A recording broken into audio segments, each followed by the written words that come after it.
नाज़रीन अस्सलाम वालेकुम। पाकिस्तान के अगर आप ज़रखेज़ तरीन और मोस्ट टैलेंटेड जगह की बात करते हैं तो वो वैसे तो पूरा पाकिस्तान टैलेंट से भरा हुआ है, लेकिन लियारी एक ख़ास मकाम रखता है। वहाँ पे आपको पाकिस्तान के बेस्ट फुटबॉलर्स मिलेंगे, वहाँ पे आपको पाकिस्तान के बेस्ट बॉक्सर्स मिलेंगे, वहाँ पे आपको पाकिस्तान के बेस्ट स्नोकर और बिलियर्ड्स प्लेयर मिलेंगे, वहाँ पे आपको बहुत अच्छे क्रिकेटर्स मिलेंगे। तो बड़ा पोटेंशियल है लियारी के इलाके में। लेकिन लियारी ही वो इलाका है जहाँ पाकिस्तान में सबसे ज़्यादा दहशतगर्दी के वाक़यात हुए, सबसे ज़्यादा वो लोग जिन्होंने कराची के अमन को ख़राब करने में बड़ा अहम रोल प्ले करते रहे, वो उनका भी ताल्लुक लियारी से रहा। तो लियारी का जो एक तो गैंग्स वॉर की वजह से मशहूर है, दूसरा फुटबॉल की वजह से मशहूर है। तो आज भी अगर आप कराची में जाएँ और लियारी में जाएँ, चील चौक के आसपास घरों में पता करें, दुकानों पे पूछें, तो वो आपको बताएंगे कि कराची के अंदर फुटबॉल बॉल से भी खेला जाता है और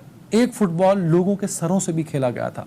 और वो वाक़या है तकरीबन 2013 का, जब इलेक्शन होने थे उससे कबल का ये वाक़या है। और उसी का तज़किरा एक JIT जो कि मुतनाज़े बना दी गई वफाकी वज़ीर अली ज़ैदी साहब की जानिब से, उन दोनों JITs का जो बुनियाद है वो बयान हल्फी है, वो एतराफ़ी बयान है जो कि उज़ैर बलोच ने 2016 में दिया था। 10 सफ़ात का वो बयान है जिसमें वो चौथे सफ़े पर, लगभग तकरीबन चौथे सफ़े पे उसने तज़किरा किया कि मेरे अपने वालिद के कातलों का बदला लेने के लिए 3 लोगों को अगवा किया। और उन्होंने उसमें लिखा है, उज़ैर बलोच ने एतराफ़ किया है मजिस्ट्रेट के सामने इस बात का कि उन्होंने उज़ैर बलोच ने 3 लोगों का अगवा जो सिंध पुलिस है उसकी मोबाइल्स में किया। मतलब पुलिस की गाड़ियों में 3 लोगों को अगवा किया, उनको रखा, उनको टॉर्चर किया, उनका मर्डर किया, उनके सर तन से जुदा किए और बदन को आग लगा दी, और जो सर थे उनसे फुटबॉल खेले गए। ये हुआ, कराची में हुआ। एक तो उज़ैर बलोच खुद मान रहे हैं, आप लियारी में जाकर लोगों से पूछे तो लोग आपको बताएंगे कैसा हुआ था। लेकिन 2013 के बाद आज 2020 हो चुका है नाजरीन। हम उस मुल्क में रहते हैं जहां सोलत मिर्जा आखिरी वक्त से पहले इस बात का एतराफ़ करता है कि किस किस ने इस मुल्क में मासूम लोगों का कत्ल किया, किस किस ने सिर्फ बत्था ना देने पर लोगों के भाई, बाप और घर के सरबराह मार डाले। लेकिन आज तक सोलत मिर्जा के दिए गए बयान पर किसी को सजाए मौत, उम्र कैद की सजा नहीं हुई। आज भी अगर आप उठा के देखते हैं कराची में होने वाले ऑपरेशंस के बाद बहुत सारे लोगों ने कहा कि रॉ के एजेंट थे और किस तरह लोगों को मारा गया, लेकिन किसी को सजा नहीं हुई। कराची जैसे शहर में लोगों पर कत्ल की FIR दर्ज थीं और वो कत्ल हुए, और ये भी बहुत से लोग जानते हैं कि जिन पर FIR थीं उन्होंने वो कत्ल किए। बट वो लोग कराची के सिंध के गवर्नर भी रहे, वो लोग सूबाई वुज़रा भी रहे, वो लोग वफाकी वुज़रा भी रहे, और आज भी वो किसी ना किसी सूरत सियासत का हिस्सा हैं, लेकिन किसी को सजा नहीं हुई। ये जो JIT उज़ैर बलोच है या बल्दिया फैक्ट्री की है, इसमें जो हकायक हैं, अगर आप उज़ैर बलोच का एतराफ़ी बयान पढ़ें तो आप कांप जाएं। मतलब आपके वहमो गुमान में भी ना हो कि ऐसा भी होता है और किस तरह लोगों को सपोर्ट किया जाता है।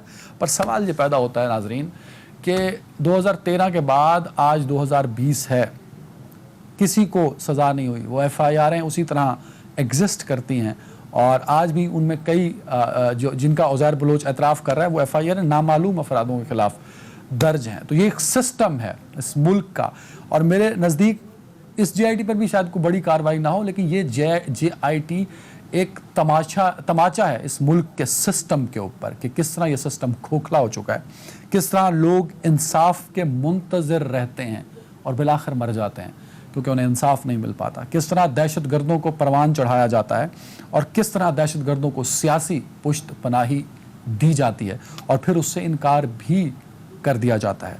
तो सवाल ये पैदा होता है कि इस JIT में लिखे गए वाक़यात और उससे पहले जो एतराफ़ी बयान है उज़ैर बलोच का, क्या उस पर किसी तरह की कोई कार्रवाई होगी?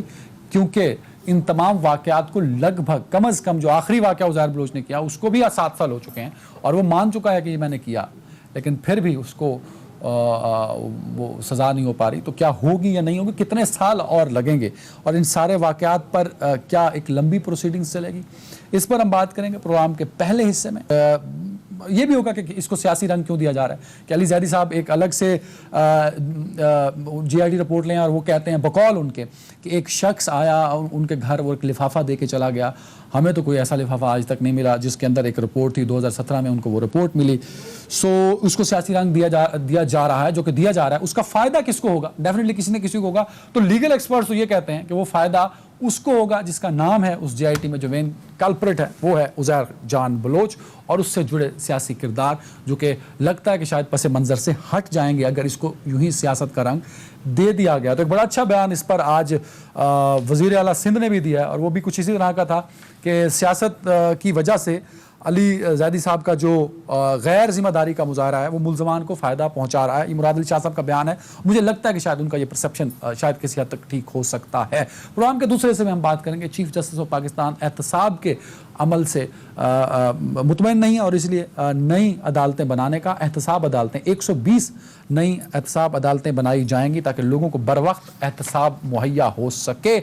इसके लिए 3 महीने का वक्त भी दिया गया है। प्रोग्राम के तीसरे हिस्से में बात करेंगे कि आप और मैं दाल और चीनी तो महंगी खरीद ही रहे हैं, ज़रूरत की जो बाकी सब्जियां हैं वो भी महंगी खरीद रहे हैं और जो पिछले साल महंगाई हुई है 30 जून तक जो महंगाई हुई है ब्यूरो स्टैटिस्टिक की रिपोर्ट के मुताबिक उसमें इजाफा जो है वो तकरीबन 10.74% रहा। औसत महंगाई 10.74% रही, जो कि तारीख की शायद गुज़श्ता 8 सालों की बुलंद तरीन सतह है। तो इस पर भी बात करेंगे कि महंगाई क्यों हो रही है, वजह क्या है, गवर्नमेंट क्यों कंट्रोल नहीं कर पा रही। तो मैं इस पर बात करने के लिए मुझे ज्वाइन की तज्ज़ियाकार और सहाफ़ी महमल सरफराज साहिबा ने। महमल साहब बहुत शुक्रिया वक्त देने के लिए। और मेरे साथ होंगे नज़ीर लगारी साहब, सीनियर तज्ज़ियाकार हैं, अगर ज्वाइन कर चुके हैं तो उनका भी बहुत शुक्रिया। जर्नल इजाज़ अवान साहब, बड़ी माजरत अगर ज्वाइन कर चुके हैं, उनका वीडियो लिंक टेक्निकल इशूज़ की वजह से वो हमें नहीं वीडियो लिंक पे होंगे, ऑडियो में मेरे साथ सारे शो में होंगे। जनरल साहब बहुत शुक्रिया सर आपका। सबसे पहले तो जनरल इजाज़ अवान साहब हैं लाइन पे?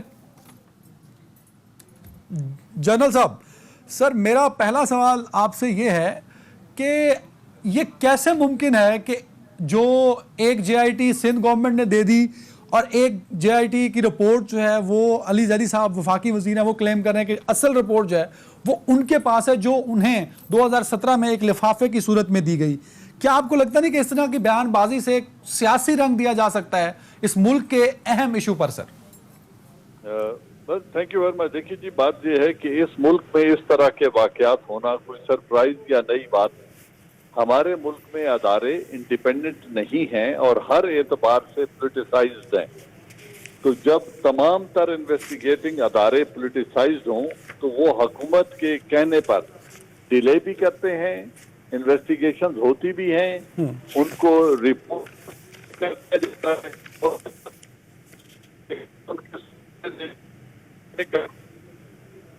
पेज पे किसके सिग्नेचर्स हैं या नहीं हैं। तो इस तरह के वाकयात पहले भी होते आए हैं, लेकिन अनफॉर्चुनेटली हमारा जुडिशियल सिस्टम मुल्क का ऐसा है कि जितनी भी JIT जिससे पहले होती रही हैं और अब हो रही है, या ये मौजूदा JIT जिसको हम अभी मौजूद बहस बनाए हुए हैं, ये तमाम वाकयात ऐसे हैं जो बिल आखिर एक डिलेड जस्टिस की नजर हो जाते हैं और ये पोलिटिसाइज होकर फिर प्रोसिक्यूशन बीच में इन्वॉल्व हो जाती है और प्रोसिक्यूशन को इस तरह मैनिपुलेट किया जाता है कि साल तक इंसाफ लोगों को नहीं मिलता। जिस तरह आप अपने इंट्रो में कह रहे थे कि 7 बरस बाद ये JIT सामने आई है और अभी तक किसी को सजा नहीं हुई। इमरान के कत्ल में किसको सजा हुई है जो बरतानिया में हुआ था MQM के? इस मुल्क में सालाना, ये आपके लिए अगर आप चारों सूबों की पुलिस रिपोर्ट उठा के एनुअल देख लें तो हमारे मुल्क में सालाना तकरीबन 50,000 अफराद कत्ल होते हैं। 50,000 अफराद कत्ल कर दिए जाते हैं इस मुल्क के पाकिस्तान।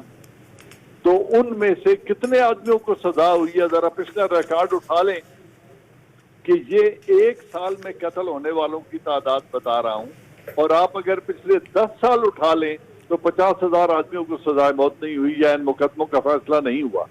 तो इसलिए मेरे लिए ये रिपोर्ट और इसकी मैनिपुलेशन, इस पे सिग्नेचर्स होना न होना, रिलीज होना, पोलिटिसाइज होना, कोई नई बात मुझे नजर नहीं आ रही।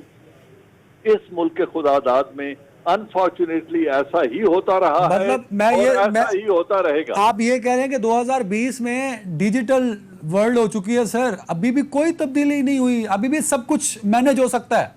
पाकिस्तान में सब कुछ मैनेज हो सकता है और कोई भी तब्दीली अनफॉर्चुनेटली ना आएगी, ना आई है और ना आएगी।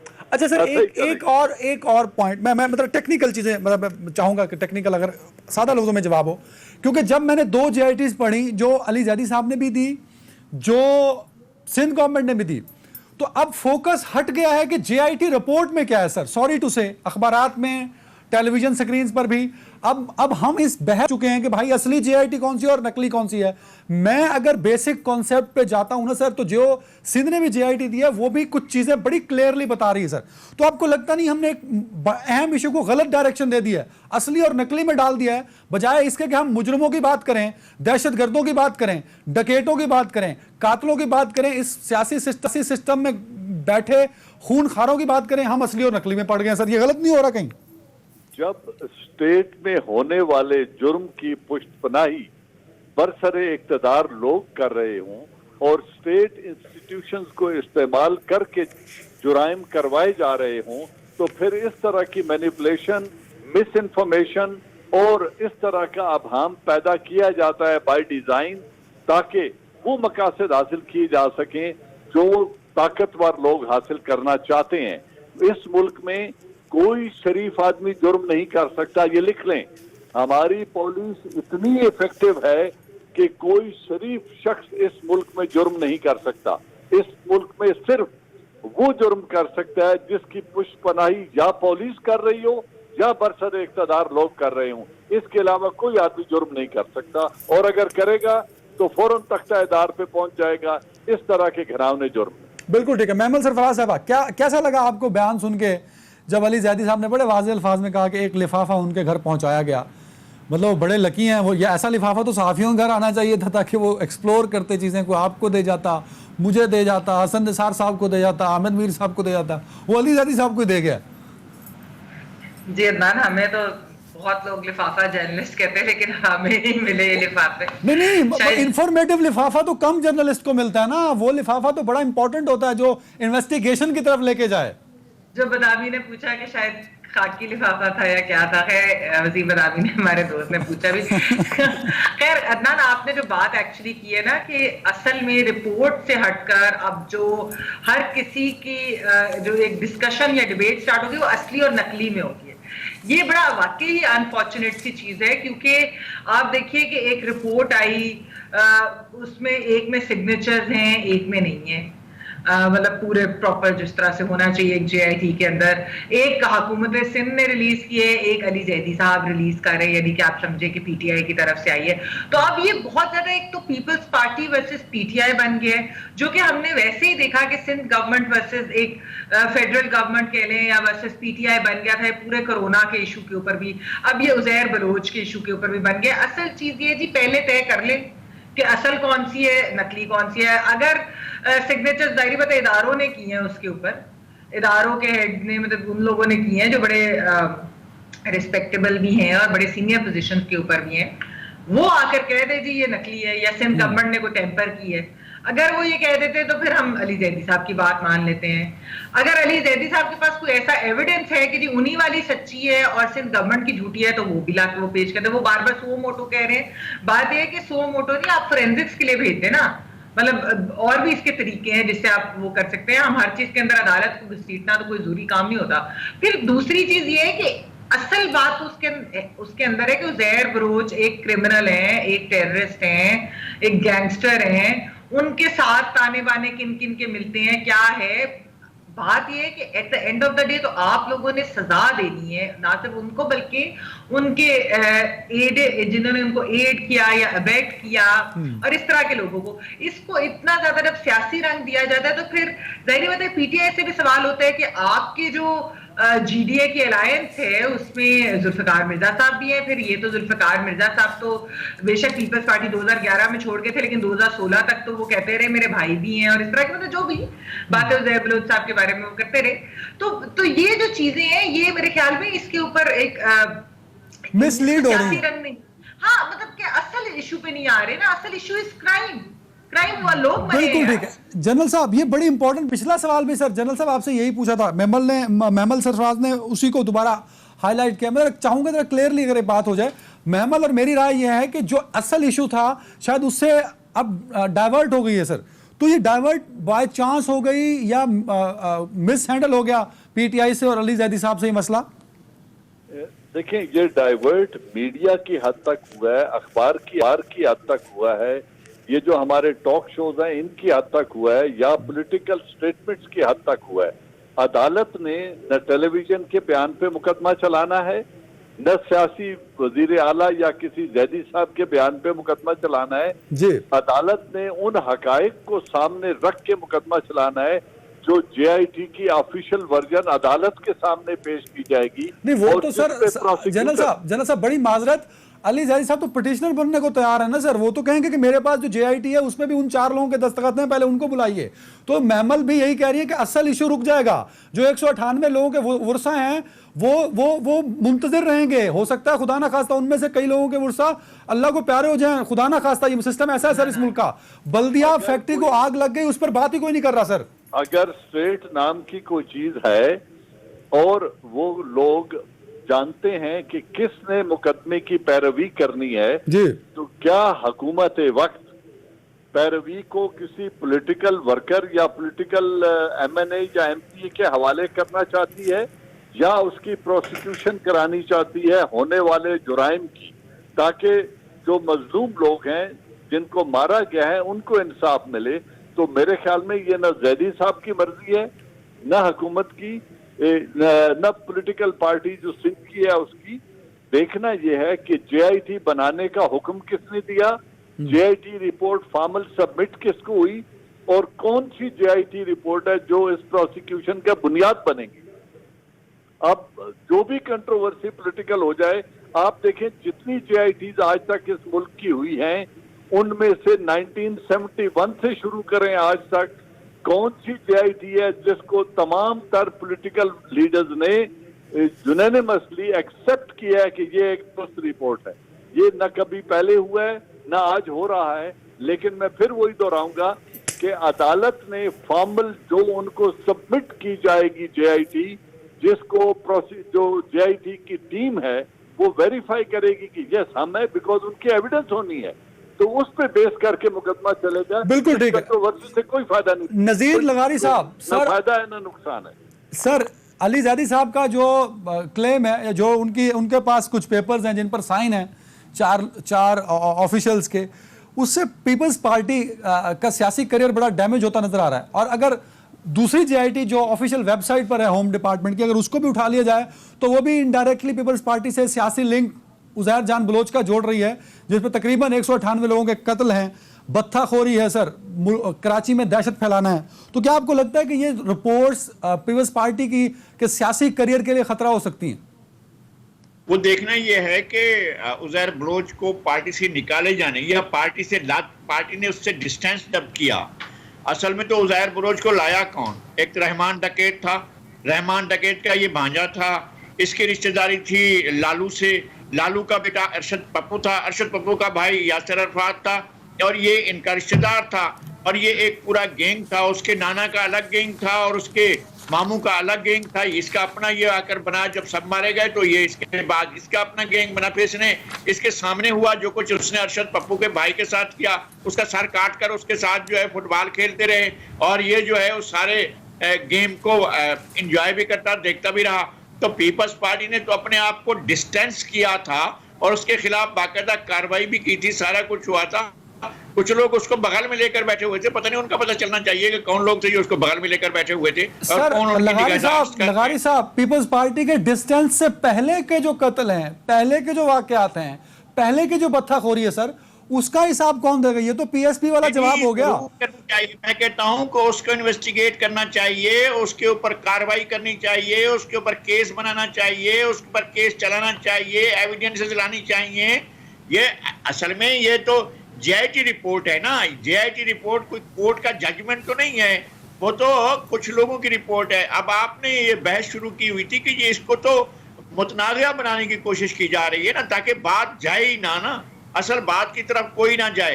ये जो सानेहा था बल्दिया फैक्ट्री का, इसके बारे में कोई बात ना करे, और ये जो कत्ल हुए इतने लोग, इनके बारे में भी कोई ना बात करे। बात ये हो, ये असली है कि नकली है, नकली वो है, असली वो है, असली ये है, असली वो है। एग्री गॉड दैट, ये इस पे हम बात कर रहे थे। आगे जो है वो सारे का सारा कुछ लोगों को वो प्यारा है और कुछ लोगों को प्यारा होगा, और कुछ लोगों ने उसको बगल में बिठा रखा होगा, और कुछ लोगों ने अब तक उसको 2010-11 से इस मुल्क में था, फिर उसके बाद कहां से गिरफ्तार हुआ, फिर उसको यहाँ पर लाया गया, और फिर उसको अब तक रखा गया है, कहाँ किस किस के पास रहा है, किस किस तरह से पास किया है। हमने ये खेल देखा है, हमने एक नहीं इस शहर के अंदर खून रेजी देखी है, हमने एक एक जगह पर जाकर लाशें खुद अपनी आंखों से देखी हैं। लगारी साहब, महमल सरफराज और जनरल साहब और मुझसे ज्यादा, जनरल साहब बड़ी माजरत के साथ, हो सकता है आप ज्यादा जानते हो, लेकिन मुझे लगता यह है कि लगारी साहब क्योंकि कराची को बड़ा करीब से जानते हैं, बड़े पुराने सहाफी हैं, ये क्या आप बतौर सहाफी इस बात को इंडोर्स करते हैं? सर, आपने देखा है कि उज़ैर बलोच और फ़रियाल तालपुर के करीबी ताल्लुकात रहे हैं, मतलब मिलना जुलना रहा है? नहीं, मैं एक इस तरह का ऑब्जर्वर तो नहीं रहा हूं, मैं कहूं कि जी मैं जानता हूं, मैं नहीं कह सकता हूं। मेरे सामने उनकी कोई मुलाकात नहीं है। मैंने उज़ैर बलोच को आज तक उसको देखा नहीं है, तस्वीरें देखी हैं, उसके विजुअल देखे हैं, लेकिन मैं बरह रास्त उससे कभी मिला नहीं हूं और मैंने उसको कभी देखा नहीं है। मेरे दोस्त जो लोग जो थे और सियासतदान थे, उन्हें मैंने कहा था कि अगर मैंने जुल्फ़िकार मिर्ज़ा से भी कहा था कि अगर आप पैट्रनाइज करेंगे तो उसके नतायज आप भुगतेंगे। अगर आप इसको पीपल्स पार्टी में लाएंगे और पीपल्स पार्टी की क़यादत देंगे तो फिर आप एक दिन इसके नतायज भी आपको भुगतने पड़ेंगे और आपकी पार्टी को भी भुगतने पड़ेंगे। पीपल्स पार्टी की माजी की ट्रेडिशन ऐसी नहीं रही है कि उसने मिलिटेंसी को अपने साथ ऑब्जर्व किया हो, मिलिटेंसी अपने पास रखी हो, फिर मिलिटेंसी के जरिए उसने वारदातें की हो, यह सारा कुछ किया है, इस तरह का उसका माजी नहीं है। अगर आप माजी दागदार करेंगे तो फिर उसके नतायज भी आप ही को भुगतने पड़ेंगे। और उसके बाद एक मेरे और दोस्त थे, मेरे दोस्त के बेटे थे अयाज लतीफ पलीजो, रसूलुल्लाह पलीजो के बेटे थे। मैंने उससे कहा था, मैंने कहा अयाज आप अगर जा रहे हैं इस तरफ को और उज़ैर बलोच के पास जा रहे हैं जलसा करने के लिए, और जलसा आप करने जा रहे हैं हुकूमत के खिलाफ और जरदारी के खिलाफ, उज़ैर बलोच को टूल के तौर पर इस्तेमाल कर रहे हैं, तो फिर आप आगे जाकर अपने बारे में भी सोच लें। बाद में तो ये होगा ना कि GDA का था, ये DDO तो पीपल्स पार्टी से पहले के कत्ल हुए, उनको इन्वेस्टिगेट होना चाहिए और उनके एक एक कत्ल वर्षा को जो है उनकी मुझे ब्रेक पे जाना है। लगारी साहब, आप कह रहे हैं कि उज़ैर बलोच सिर्फ पीपल्स पार्टी के लिए खतरा नहीं है, वो बाकी सियासी जमातों के लिए भी खतरा हो सकता है? यस या नो में बता दें जल्दी।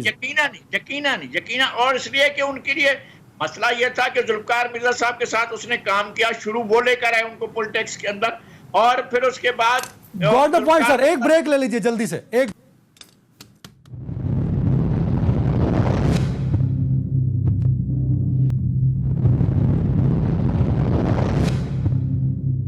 महमल सरफराज साहबा, अली ज़ैदी साहब ने कल भी कहा, आज भी वो ये बात क्लेम कर रहे हैं कि इमरान खान साहब ने उनको इंडोर्स किया, उनको हिमायत दी कि जाओ भाई, और साथ में वज़ीर इत्तलात भी भेजे। तो इमरान खान साहब और PTI पूरे बैक पे है अली ज़ैदी साहब, जो भी उनका मौक़िफ़ है। तो आपको क्या लगता है कि PTI डिफेंड कर पाएगी? और PTI से जब सवाल पूछा जाता है उनके इत्तेहादियों का, तो फिर PTI के पास कोई वाज़ेह जवाब नहीं होता, वो उनको हुर से मिला देते हैं कि अगर आप हमारे इत्तेहादियों की बात करेंगे, GDA की, MQM, क्योंकि वो दोनों के नाम उज़ैर बलोच में भी आ रहे हैं और दूसरी GIT में भी आ रहे हैं।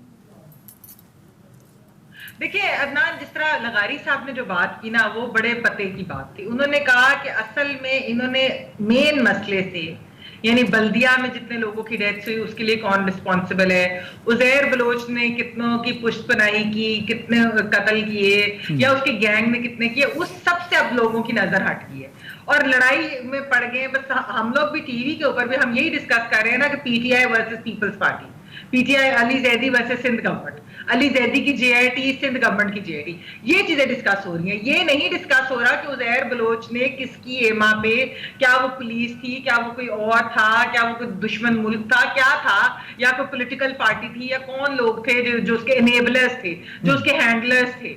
हम इस पे बात नहीं कर रहे। अच्छा, वो तो 2000 से ये सारा कुछ ये गैंगस्टर है, मतलब वो आज का तो नहीं है, 19-20 साल हो गए लगारी था पकड़ कराची के, इन्होंने तो उसका पूरा वो बता भी दिया, रहमान डकैत और वो पप्पू और वो जो सारे किसने किसके बाप को मारा, क्या हुआ, सब कुछ ये हुआ।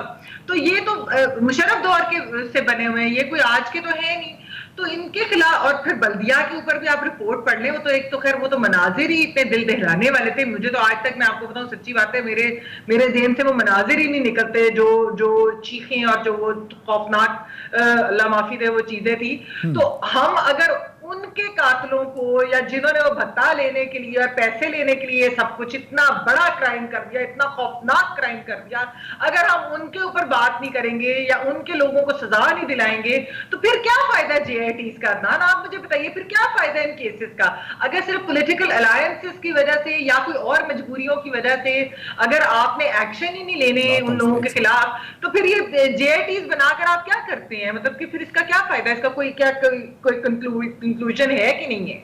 जनरल साहब, आप वाली बात है। फिर मैं महमल जो बात कर रही हैं उससे हम तो ये समझें या ये परसेप्शन डेवलप कर लें कि JITs की रिपोर्ट इसलिए पब्लिक की जाती है ताकि उस पर खुल के सियासत हो सके, अपना वोट बैंक चमकाया जा सके। क्योंकि जो बयान हल्फी है उज़ैर बलोच का, जो वाक़यात हुए भी हैं जनरल साहब, आपको भी पता है कि ये कत्ल हुए हैं, जो बयान हल्फी में वाक़यात हैं सर, वो मीडिया भी रिपोर्ट कर रहा है, वहाँ के लोग भी बता रहे हैं कि ये लोग हुए थे, FIR भी दर्ज है सर।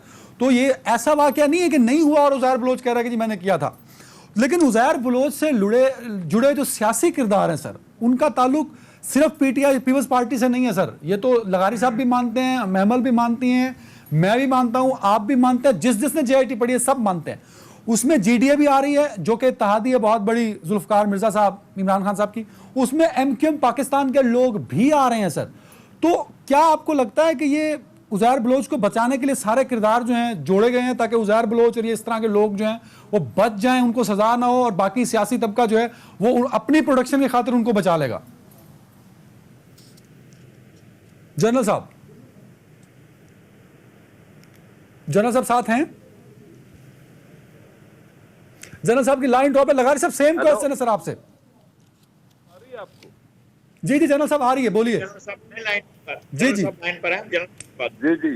मैं ये कह रहा हूँ, देखिए जो सवाल आप उठा रहे हैं, ये तो एक कराची के 2 इंसिडेंट्स आप कोट कर रहे हैं, या ये जो मौजूदा JIT है ये कराची या सिंध रिलेटेड है उज़ैर बलोच की, और इसमें सिंध की एक बड़ी पॉलिटिकल पार्टी का जिक्र हो रहा है, या उनके जो बरसर इक़्तिदार लोग थे उनके साथ इसके एफिलिएशन को जोड़ा जा रहा है।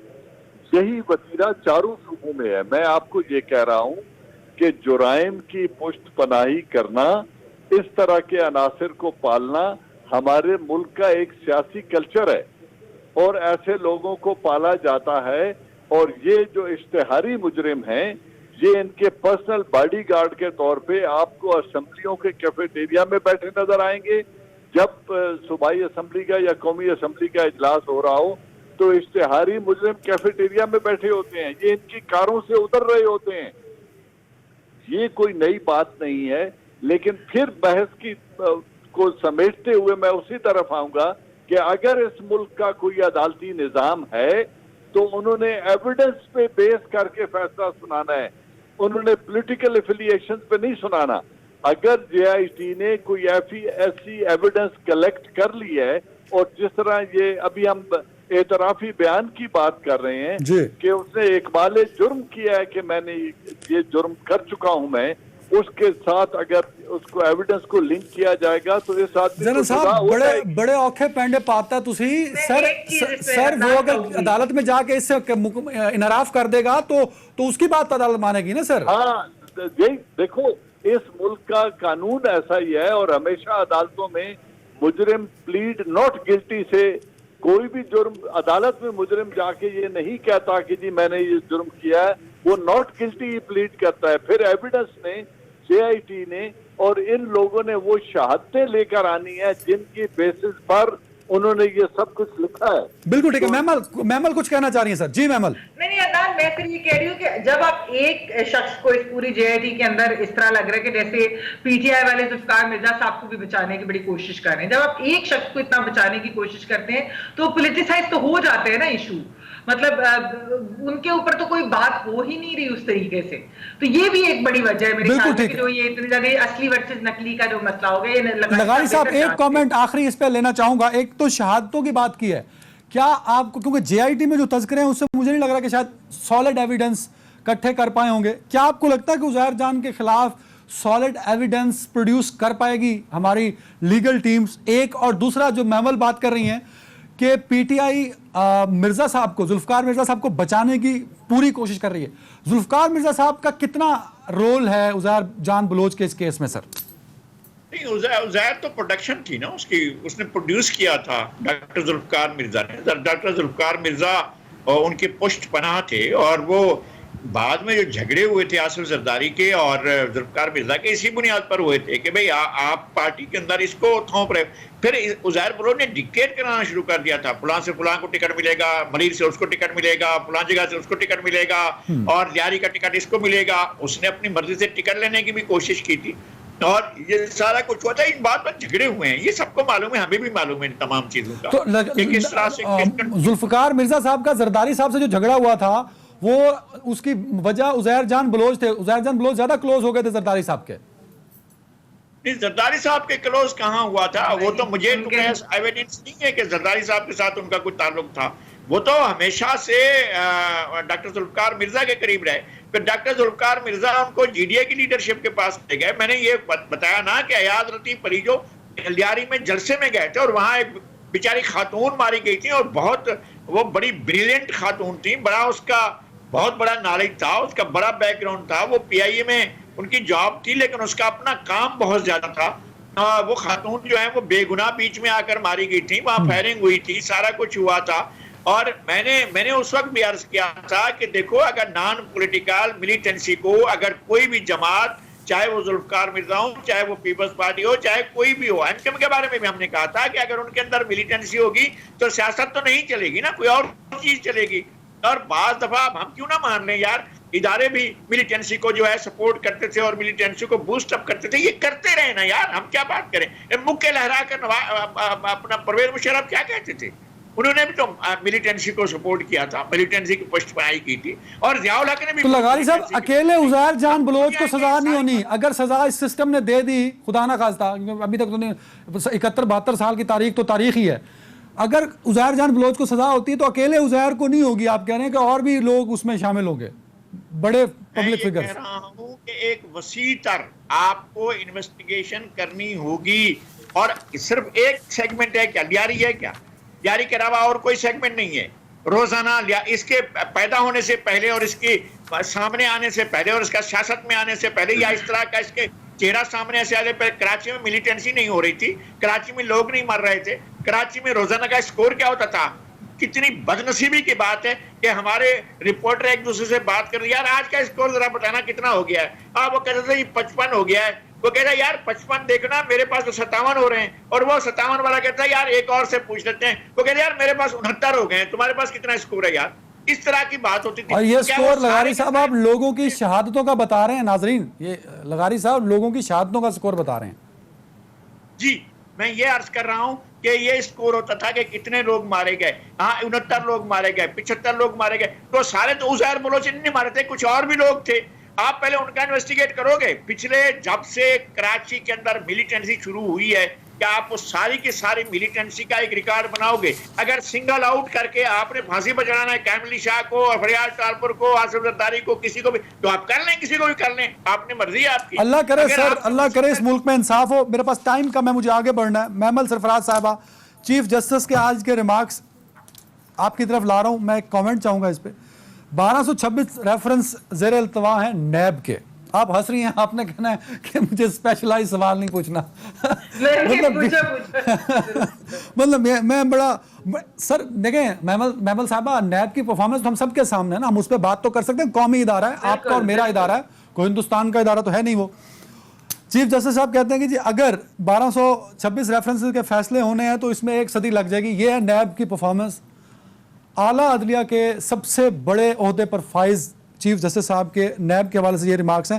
उन्होंने नई अदालतों के हवाले से भी अल्टीमेटम दे दिया। नहीं, देखिए अदनान, इसके अंदर जो एक्चुअली आज चीफ जस्टिस साहब के जो रिमार्क्स थे नैब के बारे में, ये तो एक कह लें कि विंडिकेट करती है एक तरह से ऑपोजिशन पार्टीज के भी स्टांस को। ऑपोजिशन पार्टीज डे वन से ये कहती फिर रही हैं कि नैब का जो इदारा है ये पॉलिटिकल मैनूवरिंग के लिए है, ये सियासी जोड़ तोड़ के लिए और ये सियासी इंतकाम के लिए। अभी तक हमने एक्चुअली ये चीजें देखी हैं कि लोगों को पकड़ लिया जाता है, रेफरेंस तैयार नहीं होती, वो 6-6 8-8 महीने जेलों में रह के वापस निकल आते हैं बेल पे, रेफरेंस नहीं तैयार होती उनके खिलाफ। तो ये एक बड़ा मुतनाज़े एक इदारा बन चुका है। खैर मैं तो वैसे ही नैब ऑर्डिनेंस और ये इस इदारे के, क्योंकि ये एक डिक्टेटर ने बनाया था, तो मेरा तो पहले दिन से इसके ऊपर ये है कि इसको खत्म कर देना चाहिए और एक्चुअली बाकी आप इदारों को एम्पावर करें अगर आपने अकाउंटेबिलिटी करनी भी है।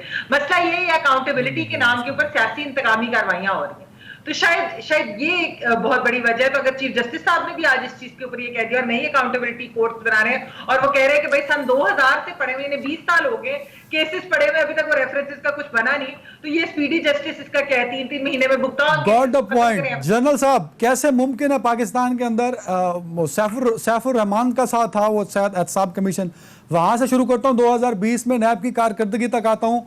मैं तो जो देखता हूं और जो पढ़ता हूं, जो सुनता हूं, वो सिर्फ और सिर्फ इंतकाम तो नजर आता है सर, एहतसाब नजर नहीं आता। क्या ये ठीक हो पाएगा सर?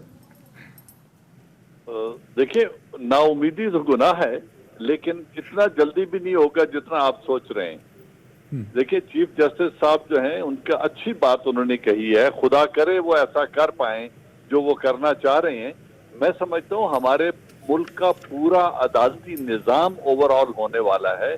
हमें जुडिशल रिफॉर्म्स की जरूरत है ताकि ये जो इंसाफ डिलेड जस्टिस है, अभी आपने अपने इंट्रो में कहा था कि 30-30 बरस गुजर जाते हैं इंसाफ लेने में अदालतों को, और तीसरी नस्ल को जाके इंसाफ मिलता है जबकि पैरवी करने वाले लोग अपनी कब्रों में जा चुके होते हैं। यहाँ तो ऐसा भी हुआ है कि तख्ता-ए-दार पे लटकने वाला आदमी 2 साल बाद उसको बरी करार दे दिया गया है कि जी नहीं, वो तो मुजरिम ही नहीं था। ऐसा भी मिसालें मौजूद हैं, और ये भी मिसालें बड़ी अजीब हैं इस मुल्क में कि एक अदालत जो पहली सेशन कोर्ट होती है, उससे सजाए मौत पाने वाला मुजरिम हाई कोर्ट से जब अपील करता है तो उम्र कैद में कन्वर्ट होती है और सुप्रीम कोर्ट उसको बरी करती है। ऐसी मिसालें भी मौजूद हैं, और इसी को रिवर्स कर लें इस ऑर्डर को, तो मैं समझता हूं कि हमारे मुल्क में ये कानून जो एक मुहावरतन कहा जाता है ना, मोम की नाक है, जितने तजुर्बेकार आदमी के हाथ में लग गई वो उसी तरह मरोड़ के वहां ले जाई जा सकती है जिस तरह वो चाहें। तो मुझे तो चाहिए, और मैं तो चाहूंगा चीफ जस्टिस साहब पाकिस्तान से, कि वो तमाम लोग बैठ जाएं सर जोड़कर और मुल्क में जुडिशल रिफॉर्म्स की बात करें, क्योंकि जिस मुल्क में इंसाफ न मिले, बिल्कुल ठीक है। लगारी साहब, ब्रेक से पहले कमेंट नैब के हवाले से ज़ेरे इल्तवा जो रेफरेंसेस हैं और नैब की परफॉर्मेंस पे तो हम मीडिया वाले सर हमेशा से ही बात करते आए हैं, और इतनी बात की कि नैब को कहना पड़ गया कि एंकर्स और जर्नलिस्ट कम बात करें नैब की परफॉर्मेंस पे। सर बिलाखिर चीफ जस्टिस ऑफ पाकिस्तान ने यह नुक्ता उठा दिया नैब की स्लो एंड लो परफॉर्मेंस पे। सर तो पहले मुहतसिब आजम जो हैं इस पाकिस्तान के, और उनके अपने बारे में भी कुछ हो जाना चाहिए, इसलिए कि बहुत से चीज़ें तो उनके बारे में भी लीक हुई थी और किस किस तरह से वो गुफ्तगू कर रहे थे और हमने सबने सुनी थी, और उसको भी सामने आना चाहिए। यार आपकी सर पर्सनल कैरेक्टर है ना सर, पर्सनल कैरेक्टर पे तो बात हम नहीं कर सकते मेरे ख्याल में। मतलब मेरी क्या बात है, मतलब मेरा अगर पर्सनल कैरेक्टर खराब है तो उसको आप कबूल कर लेंगे, यानी आप इस बात के लिए कोई वही नहीं है, मेरिट नहीं है। अगर किसी का कैरेक्टर नहीं है तो उसकी इंटीग्रिटी भी नहीं है, उसके बारे में हम बिल्कुल नहीं, ये नहीं कहते हैं। ये कौन सी बात हुई है? जिस तरह की बातें आपने सुनी है, क्या उन बातों को लेने के बाद हम चुप करके बैठे ये पर्सनल मामला है यार, इस पर बात नहीं करो। अगर ये मेरी बात हो, मैं एक आदमी हूं, मैं इसको महमल के बारे में अगर कोई इतना लूज बात करे तो आपका क्या ख्याल है कि फिर आप कौन सा ऑप्शन छोड़ते हैं इंसान के लिए? ये तो कोई बात ही ना हुई भाई। मैं ये कहता हूं कि जो बातें हमने सुनी है वो बातें भी होनी चाहिए, और उस पर अगर कोर्ट नोटिस लेना है तो इस बात का ले। कोर्ट ने सर नोटिस ले लिया ना। लगारी साहब पहले तो पर्सनल कॉल्स उनकी लीक हो गई, वीडियोस लीक हो गई, वो तो होनी। मैं ये कह रहा हूं, मैं पर्सनल टॉक नहीं होनी चाहिए ना, दफ्तर में हो रही थी, ये थोड़ी है कि उनके घर में हो रही थी, ये थोड़ी है कि उनके बेडरूम में हो रही थी। मेरा मसला तो नैब की परफॉर्मेंस है। चीफ जस्टिस साहब ने जो बात की, मैं तो फोकस करूंगा उस पर कि नैब की परफॉर्मेंस बेहतर हो, मेरी तरफ से सर वो जो पर्सनल करेक्टर जिसका जो मर्जी हो, I don't concern with personal affair sir. हर नैब ने करना है ना, तो बताए हमें, बताए मुतमईन करें ना हमें, हम गरीब लोग जो हैं इंतजार कर रहे हैं कि वजीर आजम हल्फ बर्दारी से पहले गए थे और वह जाकर नैब को अपना बयान रिकॉर्ड करवाया था। उनसे सवाल किए गए थे कि आप हेलीकॉप्टर इस्तेमाल करते रहे, किस हैसियत में, किस कैपेसिटी में आप इस्तेमाल करते, उसका जवाब तो हमें मिले। और वह ये भी पता चले कि क्या हुआ कि वो मालम जब्बा में 450 एकड़ जमीन जो है वो कोड़ियों के भाव बेच दी गई, उसका पता चले। बीआरटी 6-7 साल से 8 साल से जो है वो एक रुल रही है और पेशावर में उसका कुछ भी नहीं हुआ, उसका पता तो चले। सुप्रीम कोर्ट ने 2 आदमियों को नायल किया, एक नवाज शरीफ था और दूसरा जो है वो जहांगीर तरीन था। नवाज शरीफ के खिलाफ 2 रेफरेंसेस आए, उसको सजाएं हो गई हैं, और जहांगीर तरीन कैबिनेट में कैबिनेट को लीड कर रहा है और कैबिनेट के मीटिंग्स में जाकर बैठते हैं। नहीं सर, लंदन चले गए हैं लगानी साहब, वो तो लंदन चले गए सर। सर मैं ये कह रहा हूं कि ये कल लंदन गए ना, उससे पहले वो बैठ रहे थे कैबिनेट मीटिंग में, जिसको सुप्रीम एक कोर्ट ब्रेक, ने मैं ब्रेक टाइम खत्म हो रहा है सर, ब्रेक पे जा रहे हैं।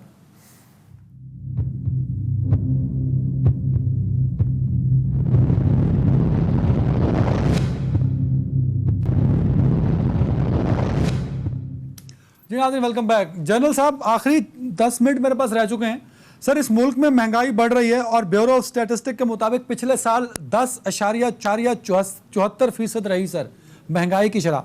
और आज भी जब मैं आपसे बात कर रहा हूं सर, दालें महंगी, चीनी महंगी। इसने तो चीनी की रेट जो मेरे प्रोड्यूसर साहब ने लिख के दिए हैं वो 79 रुपये लिख के दिए हैं, हालांकि चीनी सर 90 रुपये किलो से कम किलो नहीं मिल रही सर। घी महंगा, दूध महंगा, सब कुछ महंगा है सर। एक मजदूर जिसको 500 रुपये बड़ी मुश्किल से दिहाड़ी मिलती है ना सर, वो अपने घर का राशन नहीं ले सकता दिन का सर।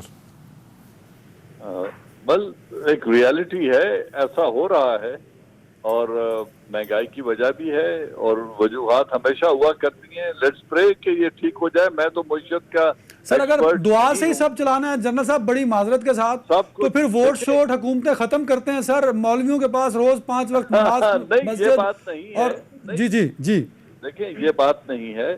देखना ये है कि क्या मुल्क में आपके में बिजनेस हो रहा है, क्या कारोबार हो रहा है, क्या इन्वेस्टर बाहर आ रहा है। तो इसमें गवर्नेंस रिलेटेड भी इशू है। जो ये कोविड-19 का जो इफेक्ट हुआ है ये पूरी दुनिया में हुआ है, ये पाकिस्तान में भी हुआ है। जिस तरह टडी दल आ गया है, इसको कुछ सियासी जनरल साहब टाइम कम है। परसेप्शन ये है कि इमरान खान साहब और मौजूदा हुकूमत की पॉलिसीज ने अवाम को का माशी हालत खराब कर दी, मुल्क की इकोनॉमी को बर्बाद कर दिया। ये परसेप्शन ठीक है या गलत सर? वेल दोनों तरीकों से है बात। कुछ लोग कहते हैं और ये बिलीव करते हैं कि इनकी इनएफिशिएंसी और पुअर गवर्नेंस की वजह से महंगाई हो रही है, और कुछ कह लेते हैं कि एनवायरमेंट ऐसे हैं कि इसमें ये कुछ भी नहीं कर सकते थे, ये होना ही था। बट लेट्स होप कि चीजें इंप्रूव हो जाएं। बिल्कुल ठीक है। लगारी साहब, सर आप क्या समझते हैं कि महंगाई बढ़ना क्या हुकूमत के कंट्रोल में नहीं रहा? अगर माशी हालत अबतर हो गई तो उसकी जिम्मेदार आज भी नून लीग की गवर्नमेंट है। अगर इकोनॉमी बेहतर नहीं हो सकी तो पाकिस्तान वो वाहिद मुल्क है जिसकी सारी साल की इकोनॉमी 2 महीनों के कोविड की वजह से अफेक्ट हो गई सर, दुनिया का वाहिद मुल्क। तो ये है कि इस सारी सूरत हाल के बेनिफिशरी कौन है, एट द एंड जो है वो बेनिफिट्स कौन है। जब आप ये फैसला कैबिनेट की सतह पर करते हैं कि हमने चीनी को एक्सपोर्ट करना है और सब्सिडी देनी है एक्सपोर्टर को, तो उसका फैसला जब करते हैं तो उसका बेनिफिशरी कौन है, और उसके नतीजे में चीनी जो है वो 52-53 रुपए से जो है वो 90 रुपए तक चली जाती है। तो ये जो बीच का पैसा है ये किसकी जेब में जा रहा है? जिसकी जेब में जा रहा है वही सबब है उसका। और उसकी तरह से आटा को आता, आटा खुलकर आ गई बात कि जनाब आटा का स्कैंडल क्या था, आटा कौन लोग वो छुपा रहे थे, किस तरह से छुपा रहे, ये सारी चीजें अब आ गई हैं। टमाटर कैसे महंगा हुआ है, ये सारी चीजें अब सामने आ गई हैं। हमको कोई चीज हम ना भी कहें, किसी बात को हम ना भी करें, तब भी ये चीजें सामने आती हैं। मसला ये था। लेकिन लगारी साहब, जब आप हुकूमती नुमाइंदों से पूछते हैं कि दाल क्यों महंगी हुई या टमाटर, प्याज क्यों महंगा हुआ, टमाटर तो चलो इंडिया से आता है सर, प्याज क्यों महंगा हुआ, वो कहते हैं जी IMF की वजह से महंगा हो गया। मतलब IMF का प्याज और दाल से क्या ताल्लुक है, ये मेरी समझ में नहीं आया कभी सर। नहीं, इनकी समझ में आता है, इनको पता है, इसलिए कि इनके दाएं बाएं, इनके आगे पीछे, इनके सामने जितने लोग बैठे हुए हैं वो बेनिफिशरीज हैं। ऐसा नहीं है। जब आपका क्रैश ऑफ इंटरेस्ट होता है, या बिल्कुल ठीक है।